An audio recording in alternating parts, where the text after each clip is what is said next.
en Tierra de Mouras. Os había prometido una segunda parte del programa sobre la energía y los lugares de poder, porque en verdad se pueden hablar muchas cosas sobre este tema. En el Kybalión, de Hermes Trismegisto, uno de los libros más preciados de mi pequeña biblioteca, podemos leer numerosas máximas que hacen referencia a la energía, a la vibración y a cosas que aún existiendo resultan algo intangibles. Pero ojo, porque la radiestesia, el uso de los péndulos, las varillas o el empleo de manos para captar energía puede parecer algo sobrenatural cuando en realidad no lo es. Soy Kela Carrasco y estás escuchando En Tierra de Mouras.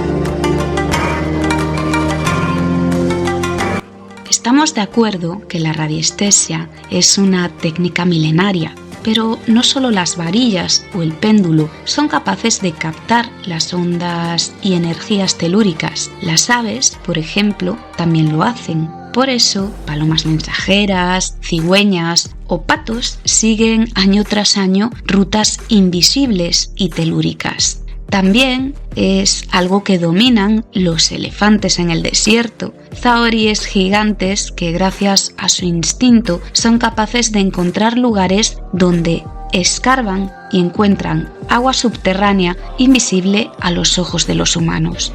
La historia de la radiestesia es tan antigua como el hombre. Hermes Trismegisto dijo: todo fluye y refluye, todo vibra, todo está en armonía. A mí personalmente no me gusta llamar a la brujería, ni tampoco magia a la magia. En realidad considero tanto a la brujería como a la magia una forma de energía natural, una especie de conexión de uno mismo con la tierra y en general con todo. Conexiones entre seres humanos y lugares de poder, con las plantas, los animales, las piedras, el fuego, el aire, el agua. Digamos que la energía fluye en cada cosa y en el interior de cada ser. Es capaz de moverse según deseos y según necesidades. Hoy en día está muy de moda todo el tema de la brujería y practicar rituales mágicos. Antes te consideraban un loco, una loca, un supersticioso, incluso un ignorante, y ahora hay hasta influencers esotéricos.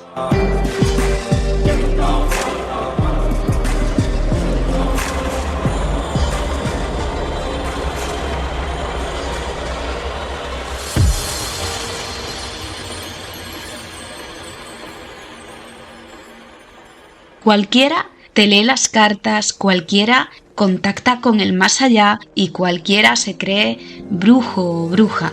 Los que llevamos tiempo metidos en todo este rollo sabemos que existe una regla básica, que quien se toma estas cosas a la ligera, primero ni comprende y segundo ni cumple.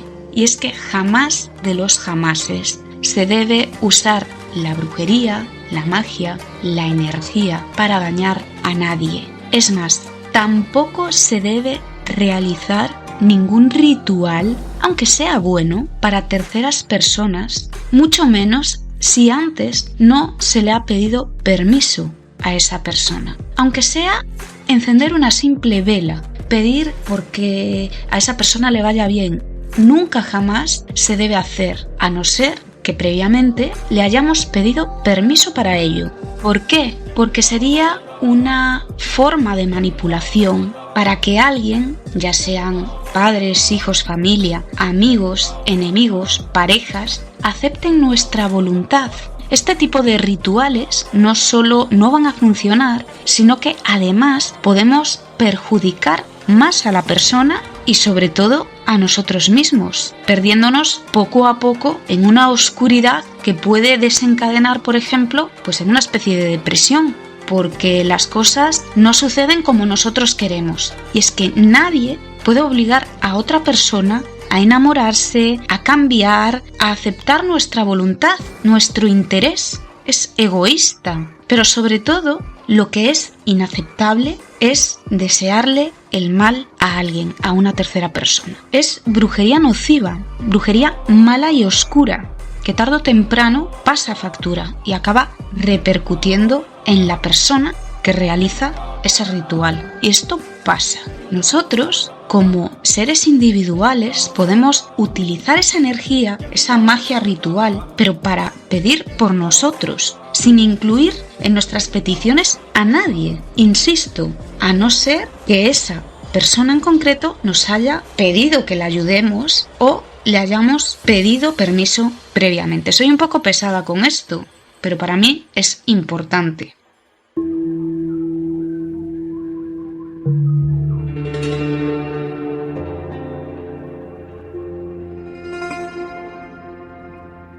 Regresando al tema de la radiestesia y los zahoríes de los que ya os hablé en el anterior programa sobre las energías, que tenían ese don de la intuición basado en la geomancia, que era y es un método de adivinación que interpreta marcas y líneas en el suelo o sigue una serie de patrones formados a partir de tirar un puñado de piedras, arena o tierra. Durante la Edad Media y la época del Renacimiento, esta técnica se hizo muy popular, sobre todo en Europa y África. Y fue en el Renacimiento cuando la geomancia se convirtió en una de las 7 artes prohibidas por el derecho canónico. Estas artes prohibidas, además de la geomancia, eran la nigromancia o magia negra, la hidromancia, que era la adivinación basada en el agua, la aeromancia, otra técnica de adivinación basándose en las condiciones atmosféricas, la piromancia, adivinación mediante el fuego, la quiromancia, que era la adivinación a través de la palma de las manos, y la escapulimancia, creo que lo he dicho bien, escapulimancia, que era una forma de adivinar mediante el uso de unos huesos, las escápulas, que estos huesos en humanos digamos que son los huesos de los hombros, los omóplatos, y en animales pues es también un hueso plano que forma como una especie de triángulo. Por ejemplo, en las vacas es la parte más alta del miembro anterior, semejante pues a una paleta, y de ahí viene su nombre. Pues esta macabra forma de adivinación, la escapulimancia, estaba muy extendida en Europa, el norte de África y Oriente. También se remonta a la época de la antigua Grecia e incluso en la actualidad es utilizada por griegos y serbios agricultores. La geomancia volvió a resurgir a finales del siglo XIX gracias al boom por el ocultismo y lo esotérico que se había puesto tan de moda en aquella época. Aquí tengo un libro que se titula La magia del péndulo por Leonard Hecken y os voy a leer unas líneas de la página 18. Los amerindios, concretamente la tribu Kiowa, afirma que el hombre está ligado a la tierra para siempre en espíritu. La tierra es sagrada, es una entidad viva y el hombre no puede ser separado de ella y permanecer entero. Mensajes espirituales al margen, lo cierto es que la gran mayoría de tribus de indios americanos se han preocupado por localizar y proteger lo que ellos denominaban lugares sagrados. Un lugar sagrado adquiría esta categoría porque en él se manifestaban los dioses. Estos dioses podían ser el viento, el agua, el fuego, la tierra u otras entidades arquetípicas de sus creencias que juntamente con las plantas, los animales y las estrellas se daban a conocer preferentemente en zonas que hoy sabemos que son enclaves telúricos.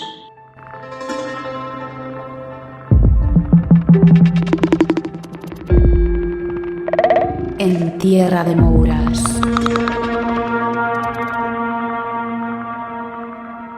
En el anterior programa sobre las energías que para los y las que no lo hayáis escuchado es el número 7, Energías y Lugares de Poder, que publiqué hará unos 3 meses más o menos, os hablaba del Feng Shui, la filosofía y culto de captación energética usada por los antiguos emperadores chinos, quienes también recurrían a expertos zahoríes para llevar a cabo esta práctica.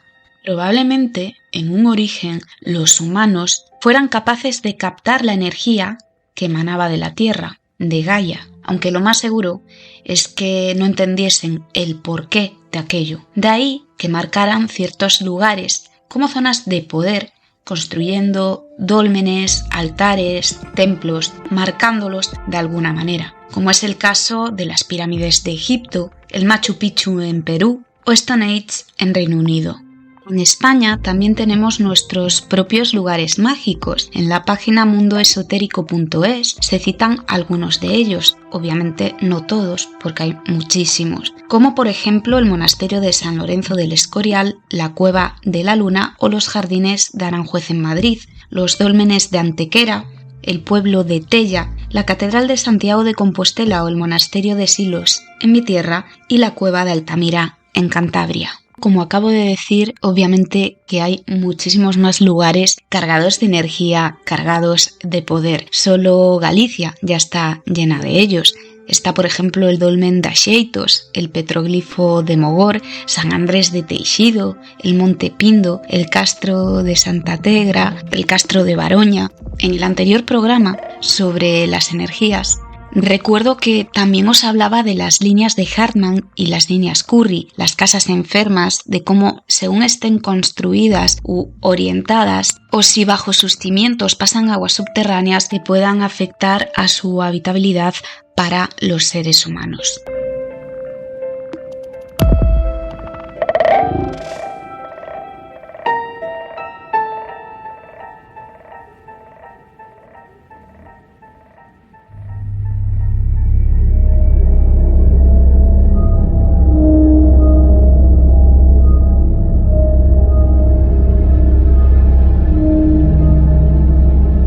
En la actualidad, la radiestesia se centra más bien en temas especulativos en cuanto se refiere a la adivinación e investigación paranormal. No quiero con esto ofender a nadie ni que nadie se sienta ofendido, pero no se puede entender la radiestesia como algo mágico o sobrenatural porque no lo es. Pseudociencia sí, pero no magia, a no ser que como yo entiendas la magia como otra forma de energía. De ahí que al principio os dijera que no me gusta utilizar ni la palabra magia ni la palabra brujería cuando nos referimos o se hace referencia a un ritual en el que se utilizan plantas, velas, inciensos.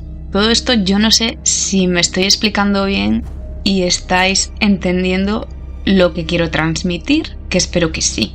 Volviendo al libro de Leonard Hecken, La magia del péndulo, esta vez en la página 29 nos dice: energía es el pensamiento y cada vez que estamos recordando, formulando una proyección o simplemente reflexionando sobre cualquier tema que nos resulte interesante o preocupante, estamos generando un campo energético a nuestro alrededor, campo que afectará al entorno y que puede ser captado por otras personas. Cada vez que un ser humano expresa una vivencia o emoción, se produce en su interior un movimiento químico y al tiempo energético. La tristeza estará latente en nuestro interior, aunque no hagamos nada, y provocará vibraciones que solamente los más sensibles serán capaces de captar.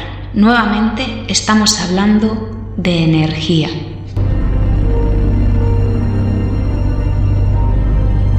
La energía se podría manifestar de diferentes formas, como energía humana, energía animal, energía vegetal, energía mineral, energía de los 4 elementos, energía ambiental y también energía inanimada. Y si os parece, vamos a abordar cada una de estas formas de energía.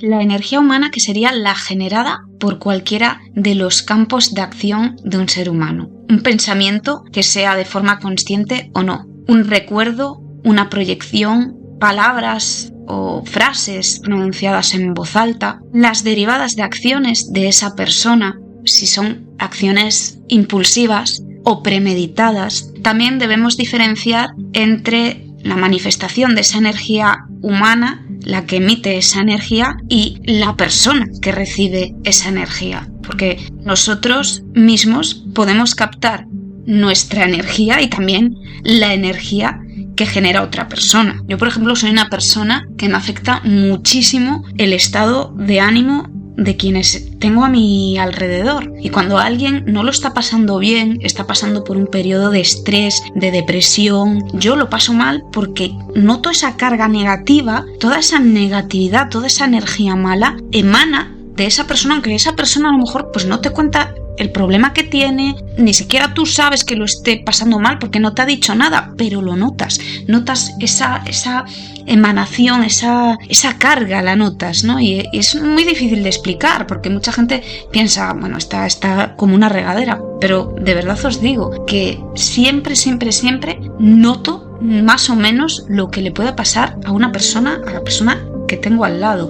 Y si esa persona es una persona positiva, si esa persona es una persona negativa, si es una buena persona, si es mala persona, de malos pensamientos, si es envidiosa o no es envidiosa. Es una cosa que me pasa desde que era muy pequeña. Soy como una especie de esponja que además esas energías pueden afectar a nuestras propias energías. Hay que saber transmutar muy bien las malas vibras. Ayuda mucho el tener animales en casa porque son grandes canalizadores de malas energías. Yo no sé si a alguno de vosotros, de vosotras, os pasa esto mismo que me pasa a mí, porque desde luego yo hay veces que pienso, bueno, es un don, y otras veces digo, es una mierda porque te afecta absolutamente todo.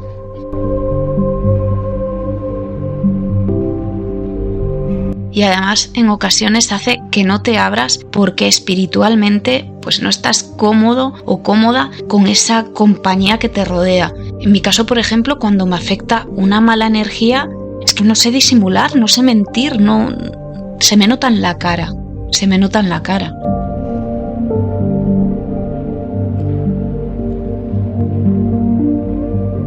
Luego está la energía animal, que hay que diferenciar entre animales domésticos y evidentemente animales salvajes, porque no va a ser la misma energía. Tengo aquí un artículo escrito por Alejandra Gómez de Expresso.ec. El titular dice: los animales tienen energía sanadora. Yo esto es algo que ya sabía, pero bueno, os lo comento por si alguien no lo sabía y le puede interesar, ¿no? Y es que resulta que hay estudios que demuestran que la relación del hombre con los animales disminuye la hormona causante del estrés, el cortisol, y estabiliza la presión arterial. El secreto está en ese vínculo afectivo con el animal. Ya no importa si es un gato, si es un perro, si es un pez, que hámster ya no podemos tener, ni canarios. Bueno, pues esa conexión resulta saludable y da fortaleza a la persona, también motivación para recuperar su salud, tanto a nivel físico como mental como emocional. Como dije, además, los animales, sobre todo perros y gatos, más que perros, son pequeños brujitos capaces de canalizar las malas energías y también son protectores del hogar, de las casas. La energía de las plantas, la energía vegetal, es la que transmiten las flores, los árboles, todas las plantas en general y también sus frutos.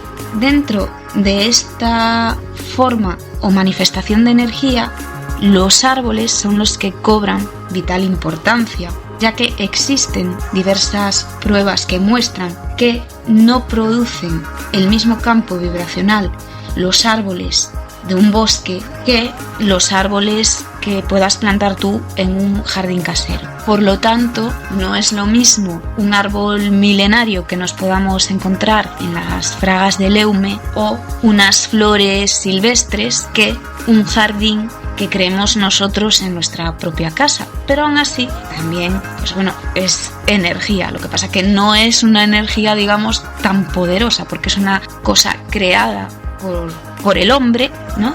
Pues una semilla que la germinamos o un tallo que plantamos, como pues un árbol milenario o unas flores silvestres que nacen solas de la tierra y que llevan en la tierra pues a saber cuánto tiempo, ¿no? La energía mineral, que sería la emitida por los elementos como las gemas, los cuarzos, las piedras tipo sílex, los megalitos, los dólmenes, los menhires, la energía de los elementos, que serían los 4 elementos, aire, tierra, agua y fuego. Con aire tendríamos que incluir las destiladas por los olores corporales, tanto animales como humanos, los perfumes, las esencias, los inciensos. En tierra, las energías formadas pues por todo el reino mineral, por la tierra, por su orografía en general. El agua, pues esa energía que nos puede transmitir el mar, la lluvia, un río, un lago, y el fuego, que pues aquí incluiríamos, por ejemplo, el poder de las velas, las hogueras en los rituales. Luego estaría la energía ambiental, que sería la energía del entorno en el que nos encontramos. Y en el entorno, pues a un entorno pueden afectar muchas cosas. La decoración, los colores de las paredes, las personas que están en esa estancia, las plantas, si se han producido pues acontecimientos tanto buenos como malos. Por ejemplo, en el caso de las casas o los lugares con historia, pues si han acontecido en ellos hechos trágicos, pues esa energía de que se haya cometido un crimen pueda quedar ahí impregnada en esas paredes. Y por último estaría la energía inanimada, que os preguntaréis, ¿y eso qué es? Bueno, pues es la que ha quedado impregnada en los objetos que pertenecieron a otras personas, como por ejemplo un anillo, las joyas, un reloj, una prenda de vestir, los objetos que absorben nuestra energía o la energía de la persona a la que pertenecieron y fueron usados por ellas. Por eso, si te gusta comprar prendas de segunda mano o joyas de segunda mano, yo recomiendo siempre hacer limpieza profunda de esas cosas. La ropa directamente a la lavadora, aunque en la tienda de segunda mano esté limpita y la ves que está limpita y las laven, pues yo las relavo. Y con las joyas, pues lo mismo, podemos lavarlas con agua y jabón y sobre todo introducirlas en un recipiente con sal, que es lo que yo suelo hacer para limpiar pues amuletos y ese tipo de cosas. Claro está que si ese objeto creemos que genera un mal entorno, una mala energía, deshacernos de él. O sea, tirarlo, deshacernos de él ya, en el primer momento que notemos una cosa mala.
El péndulo junto a las varillas son los instrumentos de trabajo para practicar la radiestesia. La técnica de las varillas para encontrar corrientes de aguas subterráneas es muy antigua. Pero ¿y el uso del péndulo? Pues su descubrimiento se le atribuye a Galileo, quien en 1583 lo descubrió gracias a que observó el balanceo de un candelabro en la Catedral de Pisa. Y es que, a pesar de no contar con instrumentos para medir, fue capaz de establecer la amplitud del péndulo con su propio pulso corporal. Gracias a Galileo, Newton desarrolló así las leyes del movimiento o leyes fundamentales de la mecánica. Os haría una breve biografía de Galileo, pero es otro de esos personajes históricos que bien merecen un programa entero. Fue astrónomo, ingeniero, matemático y físico. Se interesó prácticamente por todas las artes y las ciencias que existen.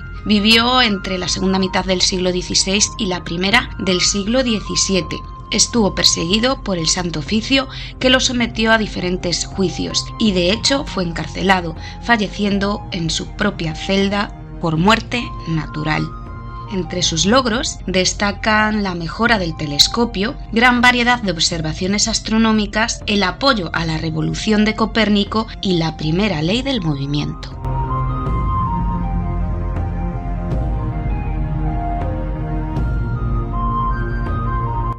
Las leyes del movimiento, como sabéis, son 3. La primera rebate la idea de Aristóteles de que un cuerpo solo puede mantenerse en movimiento si se le aplica una fuerza. Sería la inercia, que viene a decir que las cosas se mantienen como están, quietas o en movimiento, hasta que algo las interrumpe.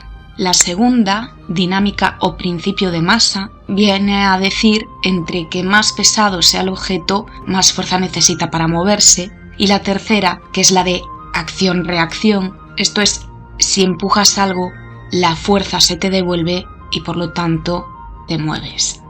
Por cierto, ¿sabíais que existen diferentes tipos de péndulos y que dependiendo de ello sirven para unas cosas u otras? Pues os voy a ir diciendo los tipos de péndulos que hay. Voy a empezar por el péndulo de bellota, que se le llama así por su forma similar a la del fruto. Este es uno de los más utilizados, sobre todo para el trazo de caminos. El péndulo de testigo, que se llama así porque posee una cavidad en su interior para introducir en él un propósito o aquello que sea lo que buscamos, por lo que es el ideal para encontrar cosas. Péndulo de cuarzo, estos son los que a mí personalmente más me gustan, son los mejores para trabajar en espacios abiertos o entornos naturales, tienen la propiedad de canalizar muy bien las energías y las vibraciones y con ellos se pueden obtener respuestas ya que, como digo, canalizan la energía humana. El péndulo de bala, que también se le llama así por el parecido que tiene a una bala, y estos también pueden ser péndulos de testigo, o sea, también pueden tener una cavidad en su interior, pues donde meter un papelito con una palabra escrita de aquello que necesitemos para trabajar con él. El péndulo esférico, que puede ser tanto de madera como de cristal, estos péndulos captan muy bien las malas energías y las enfermedades y se suelen utilizar mucho en radiestesia médica. Luego está el péndulo de visor. Son cilíndricos con la punta cónica y se suelen rellenar de materiales como arena, gemas o mercurio. El péndulo cónico, que es el ideal para trabajar sobre mapas y tableros de consulta, y luego también se pueden utilizar otros utensilios, por ejemplo como un reloj de bolsillo.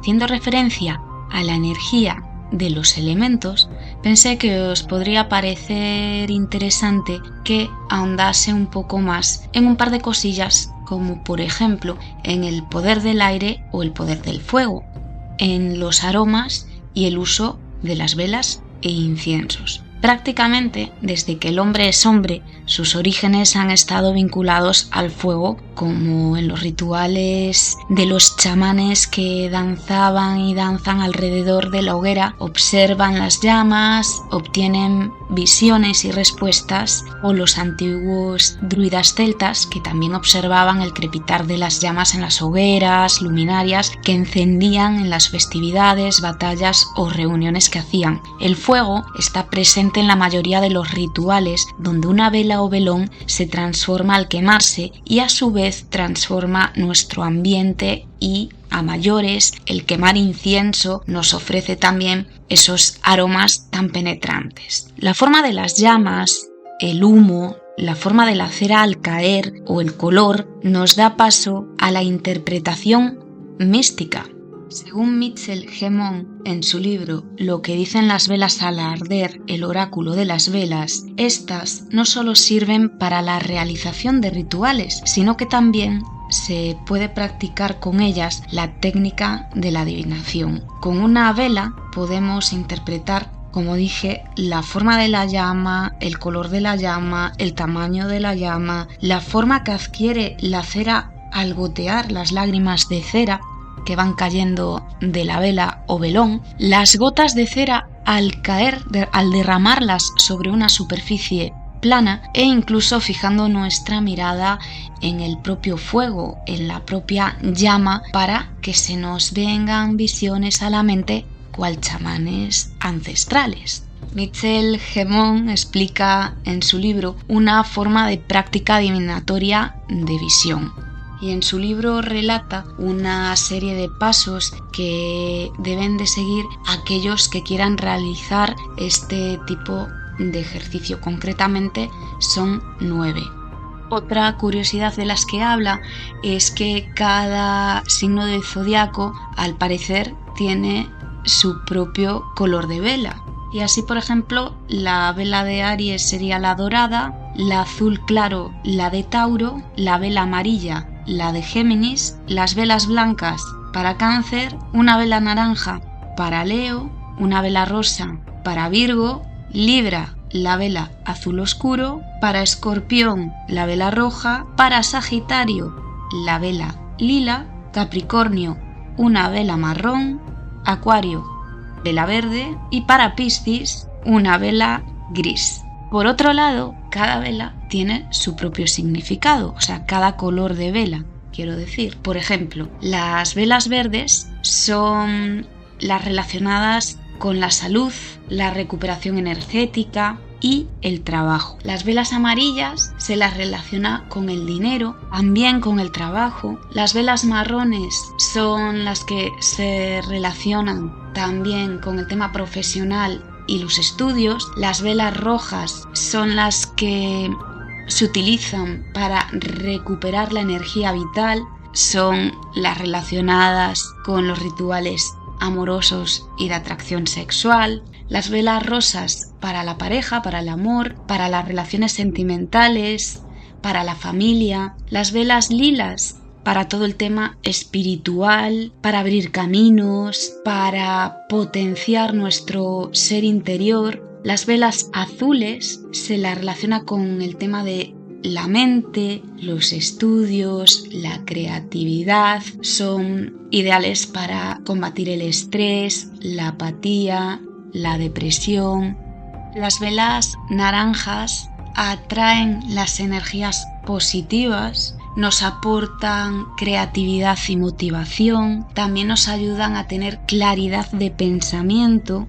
Las velas negras, muy en contra a lo que pueden pensar muchas personas, que atraen la mala suerte y son para hacer magia oscura. Esto no es así. Las velas negras, es muy importante de vez en cuando encender una vela negra, porque atacan a las malas energías que pudieran estar sobre nosotros mismos, sobre todo pues cuando alguien nos quiere hacer daño, nos echa el mal de ojo, nos tienen envidia. Bueno, pues las velas negras sirven para actuar hacia nuestra protección, contraatacando esa mala vibra, mala leche de terceras personas. Las velas plateadas simbolizan a la luna, por lo tanto simbolizan lo femenino, el misterio, la espiritualidad, y estas velas se suelen utilizar para rituales donde se nos asegure protección, y también sirven para estimular nuestra creatividad y nuestra imaginación. Las velas blancas son de las más potentes, sirven para armonizar nuestro ambiente, nuestro espíritu, simbolizan la pureza, el equilibrio y también la protección, y se suelen utilizar en muchísimos rituales porque son también muy efectivas para combatir las malas vibras. Y ya por último me quedaría la vela dorada, que se utiliza sobre todo para conseguir el éxito, conquistar los propósitos que deseamos. Su poder es la atracción, simboliza la riqueza, lo dorado, la estabilidad. También se usa para rituales relacionados con los estudios, un examen o una oposición, cuando buscamos un ascenso laboral. O sea que también se puede utilizar para rituales relacionados con el tema laboral, el trabajo y los estudios.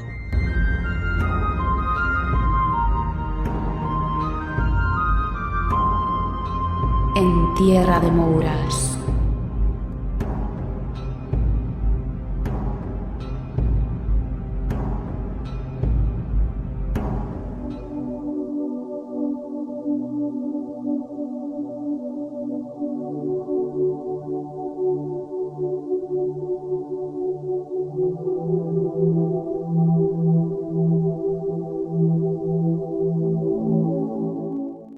Los que no seáis tan espirituales como yo, todo esto os parecerá una estupidez, pero los que sí, los y las que de vez en cuando quemáis un palito de incienso o una vela o esencia, ¿no os pasa que de repente notáis el ambiente de la estancia como menos cargado y más positivo? Y es que en nuestras casas se concentran energías de otras personas aunque no nos visite nadie, porque nosotros mismos las introducimos de la calle, del lugar de trabajo, de los bares o de estar, pues eso, con otras personas. A los que no os va ni os viene todo esto de las energías, no sabéis la suerte que tenéis de que no os afecten, de que no sintáis esas vibraciones, porque en verdad el tener esa sensibilidad tiene sus cosas buenas, pero también tiene sus cosas malas. Entre las cosas malas está que nos podemos sentir agotados, cansados, cuando tenemos a nuestro lado personas como que nos roban nuestra propia energía o que consumen nuestra energía.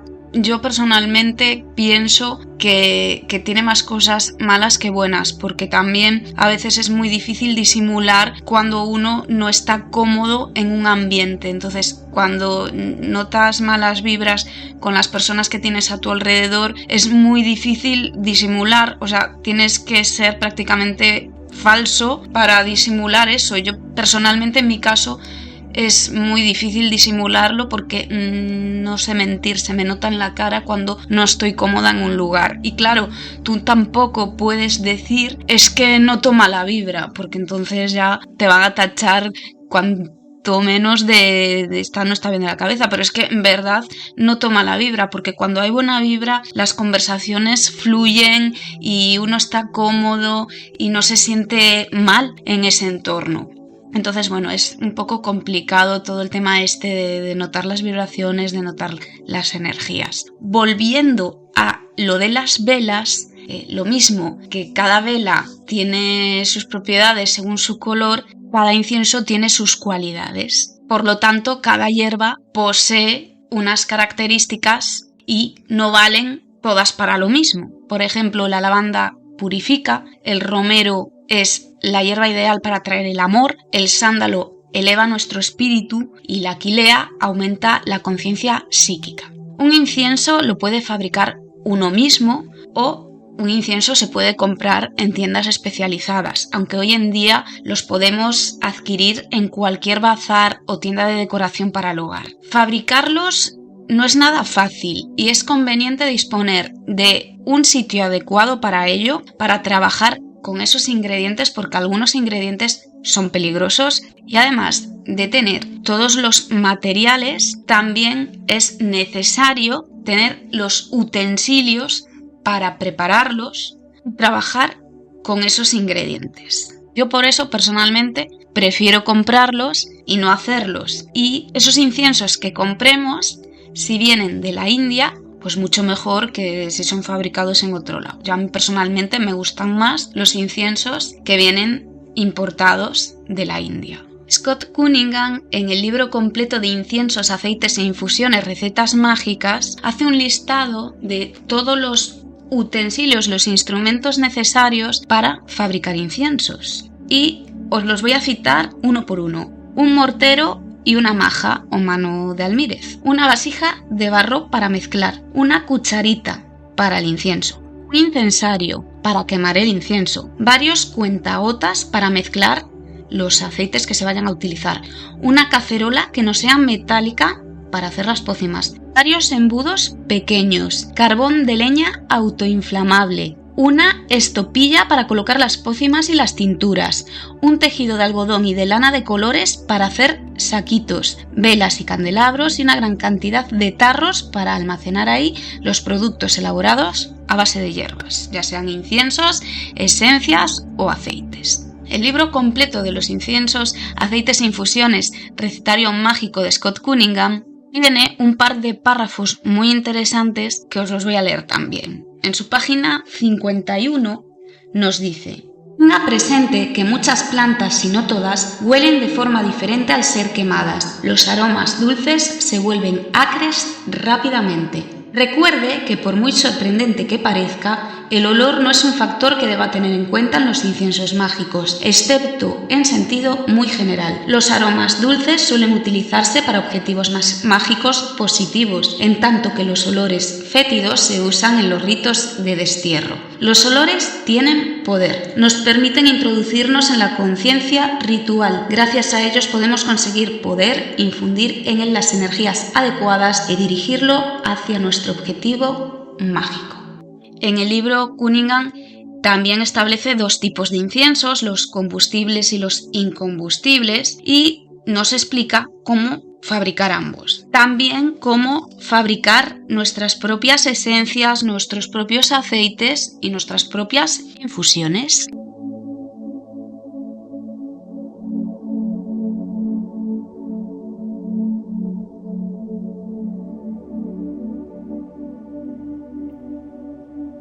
En Tierra de Mouras.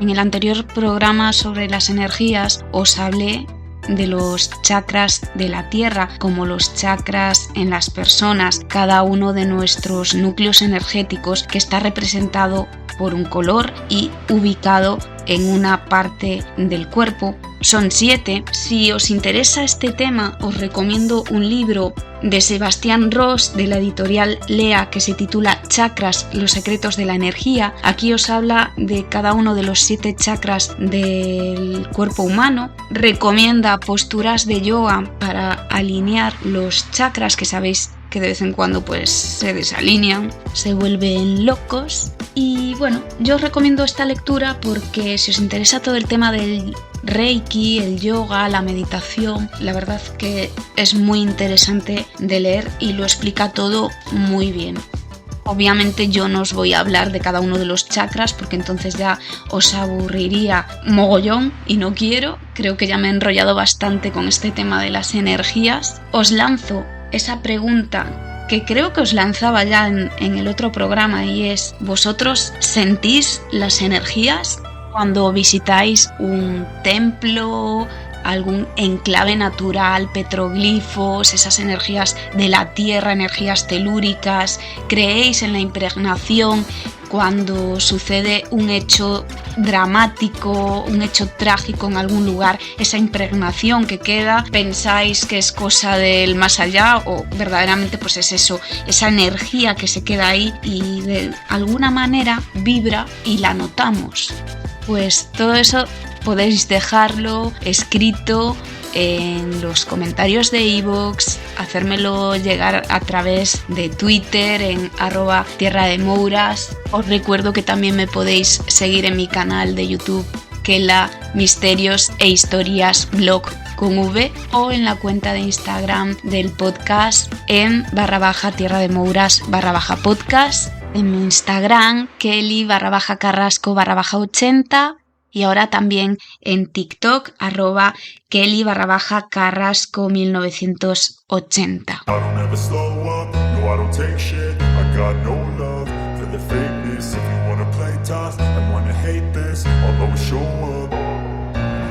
Espero haberos entretenido con este programa, que hayáis descubierto cosas nuevas, sobre todo que no se os haya hecho tedioso, y esta Amenda ya se pone a preparar el siguiente en Tierra de Mouras.